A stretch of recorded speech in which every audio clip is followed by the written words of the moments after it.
Welcome back to the first episode of 40 Facts about the 40K universe. You are watching Imperium Chronicles. Today, we continue talking about Nurgle as we get into the great unclean ones. If you're new to the channel, subscribe. We post Warhammer 40K content every single day. If you want to support us, with that said, let's get into 40 Facts and the great unclean one.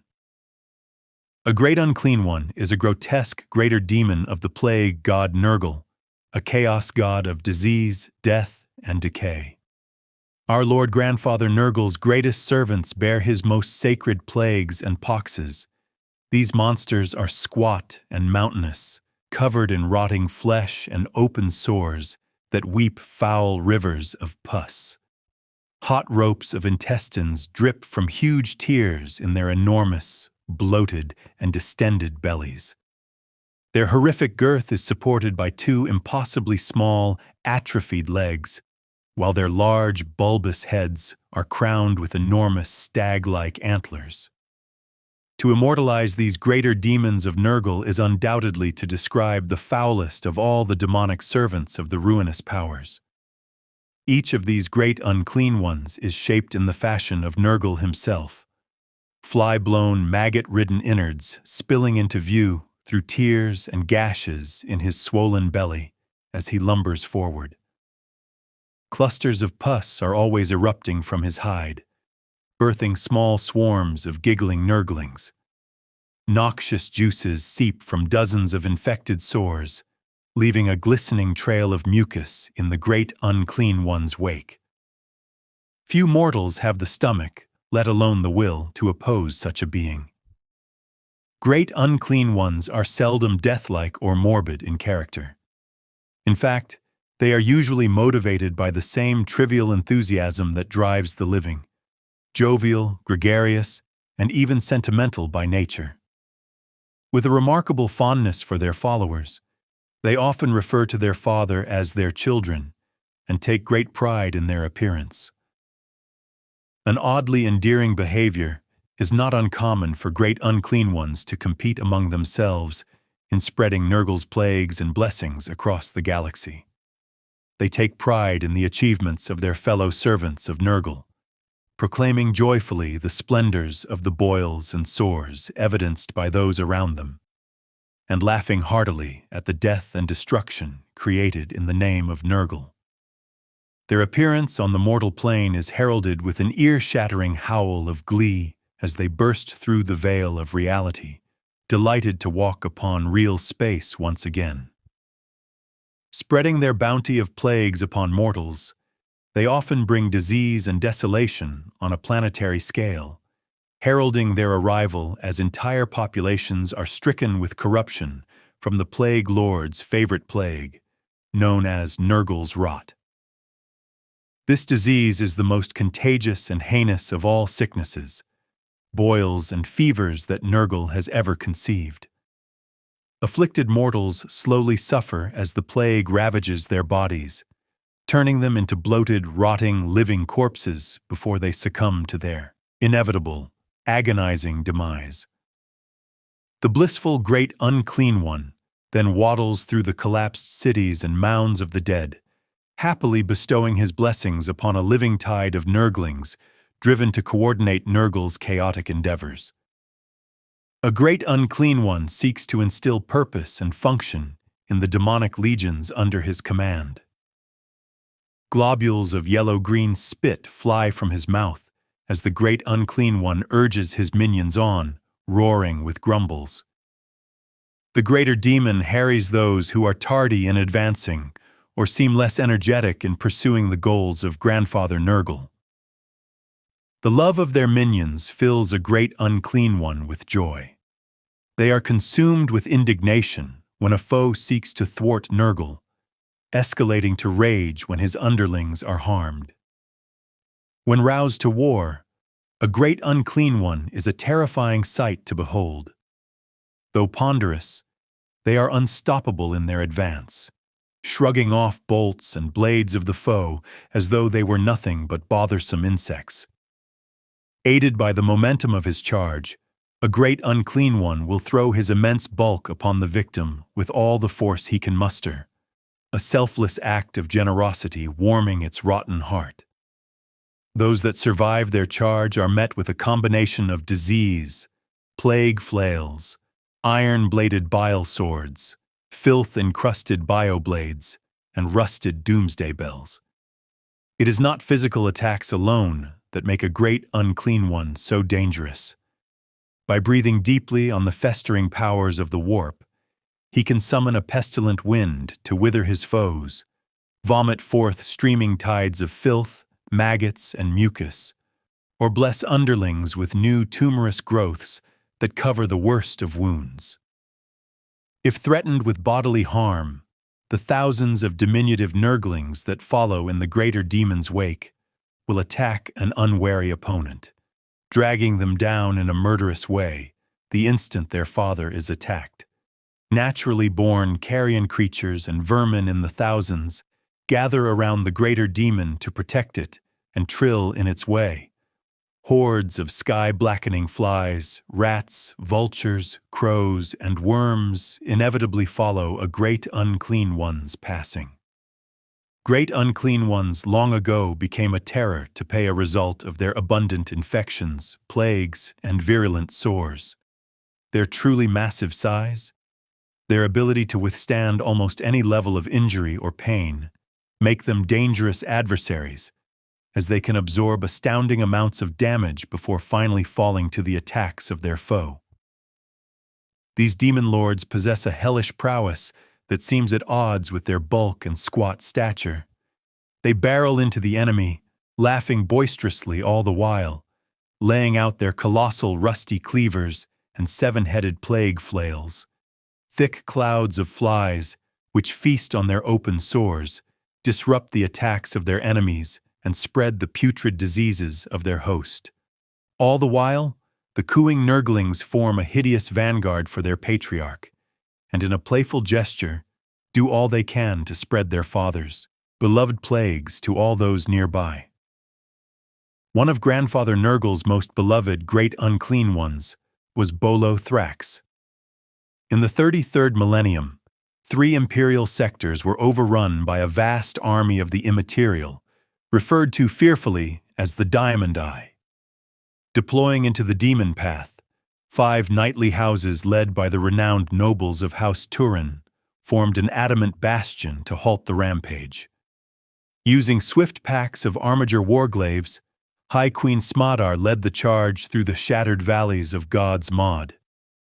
As the warp-born creatures spilled onto the hallowed plains, they were subjected to thunderous bombardments by 24 Knights Castellan. The demons' casualties were phenomenal, yet with no concept of fear, they surged onward to exact vengeance. Over 600 Fortis-class knights stormed out to meet them during a barrage of sorcery, flame, and filth. It is said cowering suits toppled to the ground with Queen Desmond, daughter at her exalted court at the land's point. The knights slammed into the still vast amount, carving a path of annihilation to its heart. The ground shook beneath their tread as unclean ones drained their legs, though imperial feeds and warp energies tore down one knight after another. Their momentum was unstoppable. At last, with the Reaper-chained swords howl and the thunderstrike guns crackling, the exalted courts of 3 knightly houses engaged the master of the Diamond Eye. The battle that followed was so grandiose and cataclysmic that it spawned hundreds of songs, tales, and tapestries. Several heroic knights were slain by the enormous Great Unclean One, Bolo Thrax. However, the knights valued, known as the Master of Iron and the Fellbreaker, successfully pinned the foul abomination with a thundercoil harpoon. With their quarry unable to move, the knights hacked the mighty demon apart. Bolo Thrax's banishment spelled the end to the demonic tide, though they wreaked much more destruction before they finally faded back into the warp. It was on that day that Bolo Thrax's unending grudge against House Turin and all its descendants was born. Later, in the years after the opening of the Great Rift, Bolo Thrax would gain his revenge amidst the swirling fury of the Damocles Gulf. Knight Commander Tybalt led the Knights of House Turin in their latest push against the Tau invaders. They struck the recently reclaimed tile colony world of Shazia, formerly an Imperial-held planet known as Gazman. Initially, the Terran offensive progressed well. The Knights were supported by a force of Raven Guard Space Marines who scouted ahead of their advance and repeatedly neglected the Xenos' enemies' rapid maneuvering abilities. The battle took an unexpected turn, however. As the skies curled into matted filth, black rain fell, rotting all that it touched. From this filth rose the demons of Nurgle, led by the bloated abomination that is Bolo Thrax. In the vicious conflict that followed, House Turin sustained terrible losses. Vengeful Bolo Thrax wounded Knight Commander Tybalt sorely and felled the knights of 3 of his closest blood relatives. It was only when the Raven Guard librarians forced contact with the demonic host that Tybalt's exalted court was able to spearhead a breakout. The mold Imperial forces staged a fighting retreat to their extraction point, battling droning plague creatures all the way. They left Shazia to the frustrated demons, who wasted no time in making the Tau suffer. In another part of the galaxy, during the Battle of Amagoro in the early 42nd Millennium, the Second Company of the Sights of the Emperor, reformed with primary sister battle brothers in the wake of the Indomitus Crusade, found itself under siege upon the Hive world. Assailed by an endless swarm of Nurgle demons, intercessor squads established a punishing series of kill zones amongst the ruins of the Hive city. Yet, for every demon they slew, 2 more emerged from the dank tunnels of the Undercity. Their casualties began to mount. Operating in total secrecy, Strike Force, our bringer of the Great Knight's 5th Brotherhood, teleported into the sub-city. Their quarry was the Great Unclean One, Golgotha Toll, who had turned the city's sprawling sewage works into his personal baths. Hordes of putrid even scrawled endlessly forth from the rancid gruel. After a bloody battle, a strike team finally sent the Great Unclean One screaming back into the warp. Amagoro was saved, though the Sights never discovered how. Within the pantheon of Nurgle's demonic children, Botulism, one of the Plague Lord's most favored servants, is an ancient pestilent evil that has plagued mankind for long millennia. Botulism boasted he even fought the Emperor of mankind at some unknown point in history, and that not even the latter could kill him. Sometime during the 38th millennium, Nurgle dispatched Botulism to spread his pestilence and plagues amongst the crowded Hive population of the Imperial Hive world of Arius. Unbeknownst to the Demon Lord, he had blundered into a well-executed trap set by the Eldar, led by their leader Farseer Corel. The Eldar warriors dropped from the sky and attacked the vile demon in mass. Corel then began the necessary rituals to bind Botulism, trapping the loathsome creature within the psychic construct known as the Black Pyramid. Unfortunately, the Eldar were interrupted when they were attacked by Imperial forces before they could complete the ritual. Aided by the Inquisition, the Space Wolves and a detachment of Imperial Guardsmen from the Gaza regiments assaulted the Eldar. During the ensuing melee, they seized the arcane talisman of Lycos. As the brutal fighting continued, the talisman was broken into 3 separate pieces, rendering its powers dormant. At the conclusion of the battle, the commanders of the Imperial forces divided their prize amongst themselves. One piece was taken by the Inquisitor Dark, a second piece by the senior Space Wolf commander, and taken back to Fenris, and the remaining piece was given to Commander Byron of the Celt Regiment, to be taken back to his homeworld of Gallant. The Great Unclean One, Botulism, remained fettered within the Black Pyramid by multiple layers of arcane warp pacts, held by spirits and the Farseer's powerful incantations. These intricate patterns only revealed their flaws once every 3,000 Terran years when the comet Bale star became visible in the sky, and the Aria's moons were in proper alignment. While in prison, the great Unclean One was still able to communicate with his foul servants on a limited basis. During his imprisonment, he eventually discovered the location of each broken portion of the Talisman of Lycos. The Demon Lord schemed to acquire these pieces so that he could free himself from his wretched prison. The return of the comet Bale star in the late 41st millennium heralded a dire omen for the planet. This coincided with a deadly plague that had struck the Hive world. The coincidence was actually helped along by the subtle manipulations of Botulism and his foul agents hidden amongst the masses of the Aryan citizens. Heeding the dire warnings of the Oracle of Carillon, Inquisitor Ivan Sternberg turned to the Space Wolves for help in recovering the pieces of the ancient Talisman of Lycos, which could cure the diseased planet and restore order. This was to be the first mission of Ragnar Blackmane of Barak Thunderfist's great company as a Bloodclaw. Blackmane was assigned to assist a pair of Inquisitors, Ivan Sternberg and Kara Grayson, in recovering the talisman. The Inquisitors had come to Fenris to request the aid of the Space Wolves in reclaiming the Eldar artifact. Sternberg suspected that the Black Pyramid, a famous structure on the planet which had been the site of a great battle of the Space Wolves, the Imperial Guard, and the Inquisition against the Eldar, could restore the planet. One piece of the talisman, kept in the vaults of victory within the Fang, was to be found on the planet of Galt, and the third was lost in the warp aboard a derelict space hulk. Unknown to Inquisitor Sternberg, one of his servants, Commander Ghoul of the Inquisition's vessel Light of Truth, was a heretic and a servant of Botulism.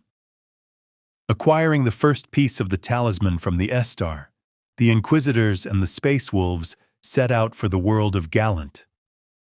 When they arrived at the planet to recover the second piece of the talisman, they found an orc horde had invaded the system, and the orc warlord Gorzod had taken possession of the piece of the talisman found on Galt. Ragnar and his companions infiltrated the orc horde and battled against the greenskin warlord to reclaim the second piece of the talisman. Inquisitor Grayson then used her psychic abilities to discover that the last piece of the talisman was aboard a space hulk near the dead sun of Coriolis. Ragnar and the Inquisitor successfully recovered the final piece of the talisman after battling many dangers, such as Tyrannid Genestealers found aboard the drifting hulk. After acquiring the final piece, a group of Imperials traveled to Arius to use the talisman. When they arrived, they found nearly the whole planet had already been infected by the plague. Taking the arcane item to the center chamber of the Black Pyramid before they entered the structure, they were warned by what appeared to be an Eldar spirit not to use the device. The Inquisitors and their Space Wolf escorts ignored the warning. When Inquisitor Sternberg activated the talisman, they unwittingly released Botulism from his imprisonment, much to the shock of the Imperials. The gloating Great Unclean One recounted his tale of how he became imprisoned within the psychic construct, and proceeded to explain how they had been manipulated to do his bidding all along. Calling forth his minion, Commander Ghoul, to receive his reward for his faithful service, Ragnar Blackmane quickly drew his bolter pistol and shot the corrupt officer through the head, killing him. Inquisitor Grayson then attacked the Great Unclean One with her psychic abilities, but Botulism mortally wounded her. The Demon Lord reanimated Ghoul's corpse, ordering the Revenant to kill the intruders. Tapping into the power of the Black Pyramid, Botulism began casting a grand spell of arcane power, animating millions of the planet's plague victims as plague zombies. Inquisitor Sternberg and the Space Wolves valiantly fought the great Unclean One, distracting the loathsome creature long enough for Grayson to siphon the power of the Talisman of Lycos in order to seal the Black Pyramid, sacrificing herself in the process and trapping Botulism within for another 3,000 Terran years. The great Unclean One, known as Old Kur, has been a blight upon mankind since ancient times. During the 40th millennium, the imperial world Irelia was engulfed in a warp storm. The resulting turbulence pushed the planet out of its natural orbit, causing its environment to plunge into an unnatural and unexpected ice age. The world became entirely engulfed in ice as the temperatures plummeted, turning Irelia into a frozen planetary wasteland, referred to by imperial scholars as an ice world. Much of its population died as a result of the sudden frigid environmental changes. When Old Kur manifested on the doomed planet during the warp storm, he was confronted by the chief librarian of the Blood Angels Space Marine chapter, Mariah. He managed to wound the greater demon before dying from his own mortal wounds. In an act of vengeance, another librarian of the Blood Raven Space Marine chapter, Azariah Kiris, defeated Old Kur, imprisoning the immensely powerful demon on the frozen planet. Then the warp took the world and Kairas along with it. Old Kur remained trapped within his prison for over 1,000 standard years. When other Black Legion Chaos Space Marines invaded the subsector of Irelia in the late 41st millennium, led by their thrice-damned leader, the Chaos Lord, Elfast the Inheritor, a former Dark Apostle of the Word-Bearers who had been restored to life by the Chaos Gods to regain vengeance upon the Blood Ravens, the Black Legion was intent on releasing Old Kur from his imprisonment so that he could pursue his wrath upon the people of the subsector. When the Black Legion invaded the subsector during the events of the Second Aurelian Crusade, Elfast and his minions captured several Space Marines and then sacrificed them in order to free Old Kur from his infernal prison. The Arcane Rite freed the Greater Demon as well as restored Irelia to real space, enabling the Demon Lord to manifest within the disease-ridden bodies of the Plague Marines, which served as his demon hosts. Once Old Kur successfully freed himself from his imprisonment, the newly returned ice world of Irelia was torn asunder. In the meantime, a Blood Ravens strike force led by Force Commander Aramis was tasked with the difficult mission to defeat the Demon Lord before it launched itself across the subsector, threatening the existence of all the worlds used by the Blood Ravens to recruit the chapter's aspirants. Before the Blood Ravens could destroy the great Unclean One, he had to first fell the vile Chaos Lord Elfast and his traitor Marines. They clashed upon the world of Irelia at the ruins of Keep Elenon. It was there that Aramis fought the Inheritor in single combat. Elfast exhibited tremendous chaotic powers and unmatched savagery against the hated servants of the Emperor. The favor of the wretched Chaos Lord with the Dark Gods was such that he was able to call upon the personal blessings of all the Chaos Gods to aid him. Despite his formidable might, the Blood Ravens overcame Elfast, but before he could be slain, he escaped their wrath by fleeing into the warp. After Force Commander Aramis managed to fight his way through the remaining forces of Chaos on Irelia, he eventually confronted the great Unclean One. After a long and hard-fought battle, Old Kur was once again defeated and imprisoned, as Irelia was cast back into the Immaterium.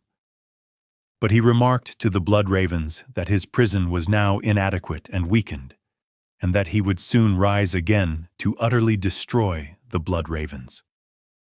Within the pages of the Ordo Malleus's forbidden grimoire of true names are listed the forbidden names of the greater demons of the ruinous powers. Amongst the list of Nurgle's most favored servants is the ancient and terrible great Unclean One known as Bolo Thrax. Through the ages, This incarnation of pestilence has been known by many different names. The Lord of the Blighted Pit, Maggots pour wind of miracle, and Scab attracts the great bloated. This greater demon makes his home upon a demon world dedicated to plague, deep within the eye of terror, within one of Nurgle's greatest demonic sprawling pits called the Blighted Pit. From within this toxic, rotting pit of notches and blinds, spawn the foul, creatures that Nurgle releases upon the universe. Only the most dedicated of Nurgle scholars can summon forth the Lord of the Blighted Pit from his home in the warp. When he crosses the veil of reality onto the mortal plane, he appears only briefly to spread disease and decay amongst the enemies of Nurgle, before returning to wallow in his beloved filth of the Blighted Pit once again. Mercifully, Scab Thrax has only been summoned twice within the last millennium. Up until the second summoning during the siege of Vrax, Scab Thrax had not been encountered since the contingent of Aria offered 900 Terran years earlier. This great Unclean one is truly a horrific sight to behold when he does appear in real space. He draws view numbers, humming to himself and whistling merrily, surrounded by an impenetrable swarm cloud of large black flies. Thousands of Nurglings clamber over his mountainous bulk and scamper across his taloned feet, fighting for the choicest morsels of rotten flesh or a succulent pustule to suck on. Wherever this greater demon treads, decay blossoms, flora and fauna blacken and rot, wither into slime. The very earth cracks and crumbles into dust and slime. Noxious pools of pestilent goo lie in his wake. He carries a massive, crude, rusting cleaver known as the Blade of Decay. When it strikes someone, it has the power to rapidly age and decay all it touches. Armored vehicles rust away into scrap, and the wounds of the injured become instantly infected, quickly turning the flesh necrotic as it rots away. When Scab Thrax was summoned to the Imperial Armory world of Vrax Prime by the Traitor agents of Chaos, many of his followers from the Blighted Pits, including plague-bearers, swarms of Nurglings, Nurgle obese, and foul chaos spawn and demon engines, were brought forth. The followers of Nurgle turned their attention upon Vrax Prime, happily spreading their rot and corruption with the intent to turn Vrax into a new plague world for their patron god Nurgle. When this demon lord was confronted by Inquisitor Vox of the Ordo Malleus, he struck the demon hunter with a spell blade, turning the Inquisitor into a puddle of oozing organic slime. Scab Thrax was only stopped by the intervention of the Grey Knight Space Marines, whose hero Captain Stern brought the demon lord low. Once defeated, the great Unclean One's spirit was sent howling back to the realm of chaos, returning to the corrupted lair within the Blighted Pit. Though this greater demon's incursion on Vrax was stopped, he did not hamper the demonic hosts of Nurgle from rampaging across the benighted planet, causing havoc and spreading their infection wherever they went. Not all notorious great Unclean Ones are as ancient as Bolo Thrax. The foul great Unclean One known as Kugath began humbly enough as a diminutive Nurgling serving Nurgle. He once sat upon the great shoulders of the Lord of Decay, no more than a mite, while his master concocted the most virulent toxins ever created. Tumbling from his nesting place while Nurgle was mixing the noxious contents, Kugath fell into the rusty cauldron, taking a great drink of the filthy contents. The minor demon quickly swelled with power, invigorated by the potent cauldron of poxes. Kugath continued to drink and drink until the cauldron was empty. The minuscule form of Kugath grew into a mighty, great Unclean One, laughing with happiness at the antics of his new creation. Nurgle was pleased with Kugath and what he had become, the embodiment of the perfect disease. Realizing that his creed was not angry by his turn of events, Kugath soon realized that he had robbed the Plague Lord of his greatest achievement. Since that day, Kugath has sought to recreate the toxic miracle that birthed him into existence. Standing apart from his fellow greater demons, Kugath, now referred to as the Plague Father, is a somber creature. He does not revel in the gurgling delights of infection and plague, for the Plague Father is contemplative and industrious. Forever traveling through the realms of chaos and the mortal universe, he seeks every ingredient and sickness imaginable to recreate the perfect disease once more. Kugath moves across reality atop a palanquin carried by a mountain of thousands of straining Nurglings, searching for the right combination of boils and blinds to replicate Nurgle's stark miracle. The palanquin is also loaded with the alchemical paraphernalia of Kugath's mobile laboratory, so that he can continue to experiment and distill the procured poisons of millions of worlds and the furthest reaches of the ever-changing realm of the warp. To field-test his creations, Kugath unleashes his burial and plagues during times of war to test the effectiveness of his various concoctions, wiping out whole armies in battle.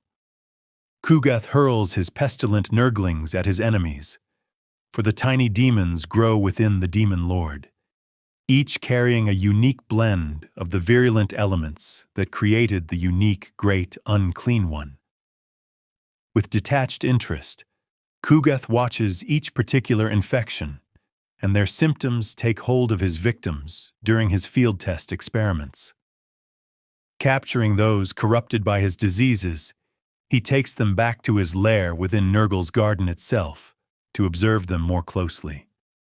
Thousands of cages containing creatures of every known species from all across human space stretch into the darkness of his vast, ruinous lair. The victims of Kugath wail, shiver, and moan in the gloom, desperate for the death that will be long and agonizing in coming. Kugath has not always seen alone. The Great Unclean One, known as Skepticus even, commander of the Skepticus, follows Kugath into battle with a nervous elite demonic plague guard. Skepticus even often carries with him the glycerin stomach sac of some unfortunate creature with protruding, hollowed antlers, on which he plays music with some horrible bagpipe, summoning such terrible scents it exasperates even his fellow demons. During the later years of the Plague Wars, Skepticus even aided the Plague Guard in claiming the garden world of Thrax in the realm of Ultramar. He also confronted Robout Guilliman during the battle.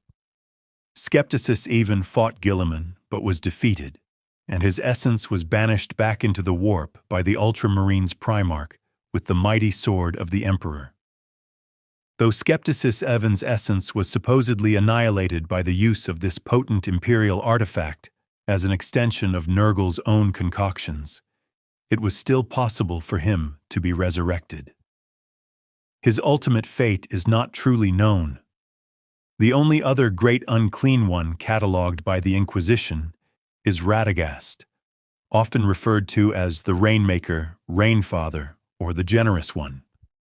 He is a powerful greater demon of Nurgle and epitomizes Nurgle's generosity. No one, except the Lord of Decay himself, is more attuned to the woes of the world in their despair. The most defiant of mortals vow to endeavor onward despite the utter hopelessness of a situation. Thus, to the barren, they pray for fertility. The growers of crops plead for rain. The starving beg for sustenance.